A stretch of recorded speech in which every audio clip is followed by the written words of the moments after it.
Infinite Az. Ooh, hi everyone, how are you doing? Az here from HeelvsBabyface. We're going to play a small game to start this video off with, okay? Everybody put your poker face on, alright? 3, 2, 1, Batwoman. Oh, it could only last 2 seconds before I laughed. Okay, so... Oh, man. Batwoman is not doing so good, folks. This is the metrics for the first trailer that they released for the standalone TV show. She did appear in the Elseworlds crossover last year with the other members of the Arrowverse. 79,000 likes, 392,000 dislikes. Why? Why so serious? Oh, deep cut. Why so serious? Well, the trailer was hot garbage. It was hot garbage. It really did come across as a parody trailer of somebody who was trying to do the most woke, entitled, horrible SJW character and put it on screen for us all to laugh at. That was actually what they went with. That is what they went with. And then, about a week or so ago, they released a short vignette, which just nobody cared about. Nobody cared about. But again, 1.5k likes, 16,000 dislikes. Why? The vignette was embarrassing. Embarrassing. If you didn't see it, I'm going to sum it up very quickly. She goes to a young homeless girl, and instead of asking her why is a young homeless girl on the street, she just gives her some money and walks off. And then the guy, the security guy for the Crows, her father's company, says, I wouldn't do that if I were you. It encourages them. This is a big red flag anyway. Why is a young girl on the street? Why is she dressed well? Why has she got good makeup on? Why has she got a trendy hairstyle? There's something, get to the root of the problem. Based off the security guard's words, because she was already done with the homeless person, she gave her, $20, $100, whatever.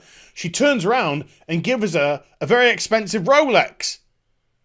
Purely based off the security guard's words. So that was just an out-and-out virtue signal. Because she had already walked away from the homeless girl. So that was done for no other reason than to say to the man, Misandry, folks. Let's just alienate 50% of our audience, because that is the ratio of men and women on the CW. 50-50. Misandry. That'll get the guys watching. Unbelievable.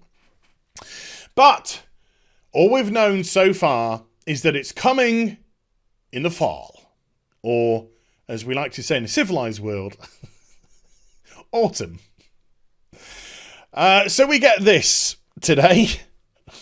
Batwoman will lead the new superhero Sunday nights paired with Supergirl. Oh my god. Oh my god. Holy double misandry, Batman. And this is going to start Sunday the 6th of October. 2 hours of being just told you're horrible for a guy. Wow. Are you looking forward to that? Anyway. But that is not the end of the video, folks. No. You see, there was a piece of information which I had missed about Batwoman. And that was that the CW had actually released a synopsis to the various media outlets to sell the TV show. So let's read through the synopsis, shall we? Now, it's a couple of paragraphs long. I would recommend right now we play another game. And in this game, you close your eyes. Close your eyes and just let me explain this to you. So the first paragraph, like I said, is pretty much okay. Second paragraph, but we'll get into that. So this is how the CW is selling Batwoman.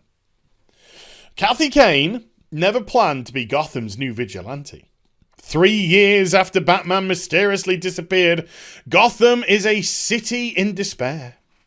Without the Caped Crusader, the Gotham City Police Department was overrun and outgunned by criminal gangs. Enter Jacob Kane. Well, if he buys me flowers and takes me out for dinner. And his military-grade Crow private security, which now protects and respects, just protects, the city with omnipresent firepower and militia. Years before, Jacob's first wife and daughter were killed in the crossfire of Gotham crime. He sent his only surviving daughter. Wait a minute, that sounds very biblical. And Jesus sent his only begotten son. Oh my God. Oh my God, Batwoman is female Jesus. Oh no. Oh no, this is just taking a completely different turn now. Oh heck.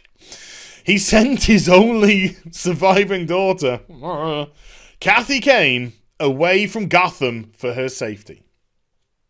So, Jacob Kane's wife and first daughter, eldest daughter, are killed in the crossfire, and his youngest daughter, who's probably a young girl, gets sent away from Gotham for her safety, but he stays there. Second paragraph, where things kind of don't add up. After a dishonourable discharge, from military school, sorry, the sentence continued, and years of brutal survival training. What, going into the woods and finding berries and stuff? Kathy returns home when the Alice in Wonderland gang, or as we like to call it, Female Mad Hatter, because that's what it is, let's just be honest, targets her father and his security firm by kidnapping his best Crow officer, Sophie Moore. Now, we've seen the trailer for this, and his best officer was taken out by a man, one guy, one gang member, in a rabbit's mask. That's the best the Crows have got. Yay! Holy cow, Gotham is doomed. Absolutely doomed, isn't it? Although remarried to wealthy solicitite Catherine Hamilton Kane, who bankrolls the Crows, Jacob is still struggling with the family he lost, while keeping Kate, the daughter he still has, at a distance. Right. So, he's struggling with the loss of his family, and so the family that is left alive, he doesn't really want to have anything to do with. Okay. At a stretch, we can kind of get where it's coming from. But Kathy is a woman who's done asking for permission. What permission? For what? Oh, for stealing all Batman shit. Oh, right, okay, yeah, right. Now it makes sense. But what? She's done asking for permission. Where's the setup? What has she been denied? What has this character been denied? Apart from getting probably, kicked out of the... We know why she's kicked out of military school, because she was like... what was it that the army used to have? Don't ask, don't tell? Was it something like that? Called something like that, where it came to gay people within the military. But look, if you're canoodling when you're meant to be doing an obstacle course, it doesn't matter if you're two women, two men, two rabbits with rabbit masks, Get over the obstacle course and do your gubbins. So she hasn't been denied anything, so why is she done asking for permission? It doesn't make sense. Anyway, in order to keep her family and her city, it's not her city. It's not her city. She was sent away as a young girl. It's not her city. Wherever she ended up is her city. Wherever she grew up, that's her city. I wasn't born in this country. I don't take where I was born as my city. It's just my home. It's my birthplace. So it's her birthplace. It's not her city. The reason why they call it her city, right, is because they are lazily transplanting her into Gotham. This whole thing is screaming of laziness. Anyway, I'll get onto that in a second. Let's just finish this car crash. Paragraph. In order to help her family and her city, she'll have to become the one thing her father loathes. A Dark Knight vigilante. What? Why does her father loathe the Dark Knight? Because he didn't save his wife and kid. He's one man, he can't be everywhere all the time. Because he can't stand vigilantes. Because it says a Dark Knight vigilante. He is a owner of a private security firm. In essence, they're vigilantes. They're not a sanctioned government organisation like the police or the military. So technically, they are vigilant. Doesn't anyone have a brain cell on this writing team? But anyway, so that is the sell by the CW. And it's just all very, very lazy indeed. We've seen the first trailer. Yeah. We've seen her just essentially get what the hell she wants. She breaks into Bruce Wayne's office. She breaks into Wayne Manor. She breaks into the Batcave. She steals all his stuff. And then obviously has the gall afterwards to say, I ain't going to let a man take credit for a woman's work. Oh my God, if I was Lucius Fox or Lucius Fox's son or whoever it was me, I'd smack her over the head with a baseball bat. Doink. This is all very lazy indeed. So they use the term her city because they just want to immediately transplant her. This is my city. It's not. It's not. You can understand with Oliver Queen why while Star City or whatever it's called is his city, because it was his city completely up until he took the boat trip. Then he takes the boat trip. Then he's stranded on the island for 5 years. Then he's rescued and he gets taken back, even though they ruined all the island stuff. So it is his city. The only reason why he wasn't at his city was because he was stranded on a desert island for 5 years. Barry Allen with the Flash. Again, I can't. Keystone City, I think his one is. Again, he's born and raised there. It's his city. Kathy Kane gets sent away as a child, not her city. They've got to transplant her immediately in. They also transplant her into the costume immediately. There's no reason other than I just want his stuff to help Sophie, for her to have this stuff, for her to have this gear. She's not, like I say, she's not done anything selflessly. Her motivation is to return to Gotham because her ex-girlfriend was kidnapped. She then realises that Bruce's Batman steals his shit so she can save her ex-girlfriend. Then suddenly, she's the vigilante of Gotham. It's really lazy writing. It doesn't explain anything about why she's adopted the mantle of the Bat. Do you know why Bruce Wayne adopted the mantle of the Bat? He fell down a well when he was a kid and saw bats. Yeah, kind of, but not really. He went out into the world. When his parents were murdered, he grew up a bit of a petulant child. Anger issues, all this kind of stuff. Qualifies for Princeton, gets into Princeton, gets kicked out of Princeton for, I think it was fighting with other students.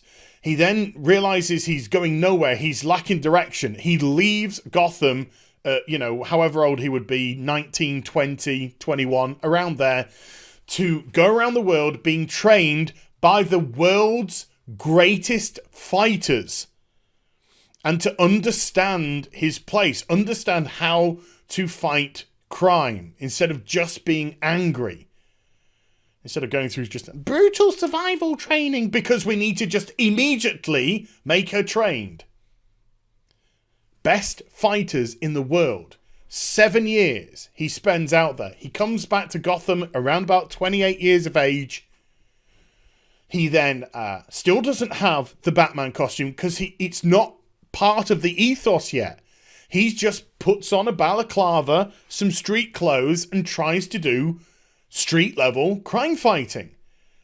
And it doesn't work. Nobody's frightened of him. He's just a guy in a balaclava and they've seen it all before.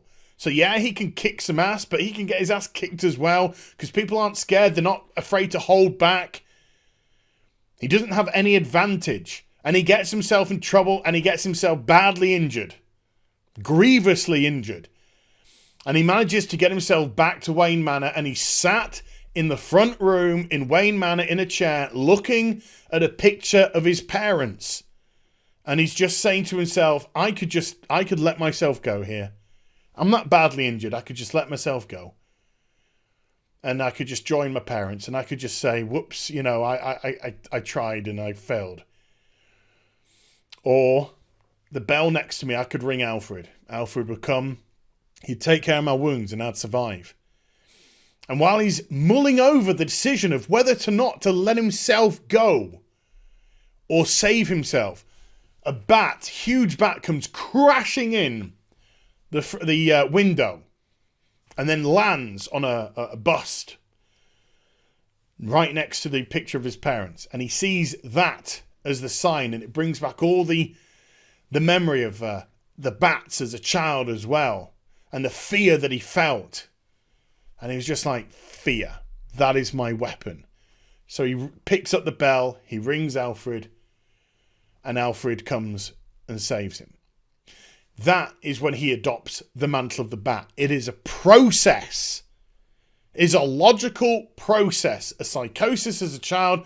A fear as a child that was ingrained into him and left for many years. And then once the huge bat comes crashing in, it floods everything back. Fear is the weapon I need. So he creates this monstrous bat outfit. And then the criminals are scared of him. He has an advantage. It's all common sense. But this doesn't make sense. It's take. She's done asking for permission just so she can take everything. She needs to have a journey to become this character. It needs to make sense that she becomes this character, not nepotism. Nepotism isn't an excuse for her to adopt this mantle. I know I'm getting passionate. I fucking love Batman. Nepotism isn't an excuse. Oh, Bruce, my cousin, was Batman, ergo I'm Batwoman. That doesn't make any sense. There has to be a reason, and they have to build it, but they don't. She breaks into the cave. Oh, this'll be perfect when it fits a woman. This show is garbage fire. You have sold it as garbage fire. As misanthropy, entitled trash. It's going to be a freak show. It is going to be a freak show. Like I said, I think the first couple of episodes might do well in terms of viewage, because I think people are going to tune into the train wreck. I think people are going to watch the train fall off the tracks in all different directions. It's going to be a clown show. But yeah, this is just dreadful. Dreadful direction, dreadful writing. But let's tune in October the 6th to see exactly how this character who's done asking for permission just takes everything. Because she's an entitled little... Okay, hope you enjoyed the vid. If you did, do give it a thumbs up. And also subscribe to the channel. Follow me on social media and Twitch for live streaming. Links are in the description box down below. And I'll be back with some more stuff very soon. You take care. Bye for now.